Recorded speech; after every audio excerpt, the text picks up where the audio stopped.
نن په معاشره کې ګوري غربت کومې درجې ته رسېدلې، مجبوریانې کومې درجې ته رسېدلې.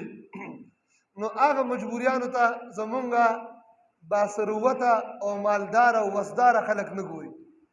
یعنې په اربهو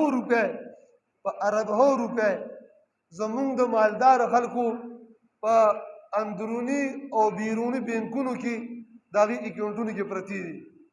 خو زمونږ په ملک کې څومره بېوسه خلک دي، تورسرې دي، ماشومان دي چې هغه سوالونه کوي.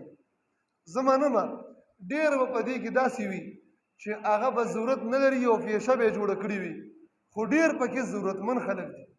نو چا دا احساس کړی دی چې مونږ راجمع شو او د دې دپاره یو فکر وکړو. هغه انشاءالله زه تاسو ته د خلافت کومه سلسله ما شروع کړې ده، په هغه ذمهداریانو کې درته وایم اصل ذمهداري خو دا د حکمرانانې وقت ده چې دې د دغه بېوسو بېدستو او د ضرورتمندو مجبورو خلکو انتظام وکړي.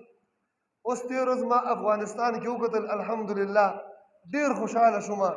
اسلامي نظام دې ته وایي، هغې خپله را په خپلو خپو ولاړ نه دي، ټول حالات ورته ګډوډ دی.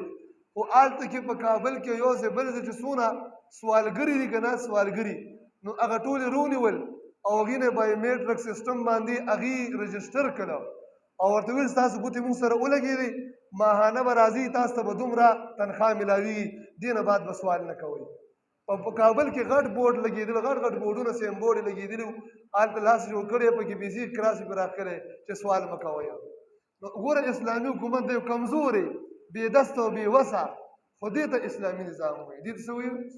دا پاکستان کې شته اسلامي نظام؟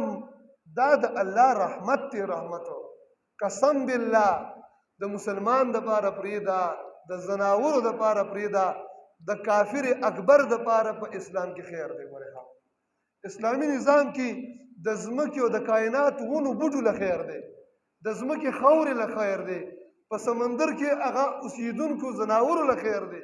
الله دې مونږ برخمن کړي په اسلامي نظام باندې. نو ګوره دا ترتیب هلته کې هغې شروع کړی دی. الله کریم دې مزید توفیق نصیب فرمایي، الله دې استحکام نصیب فرمایي او په کل عالم دې کریم رب داسې ښکلی اسلامي نظام راولي. نو دا ماده په مونږ کې نشته محترم.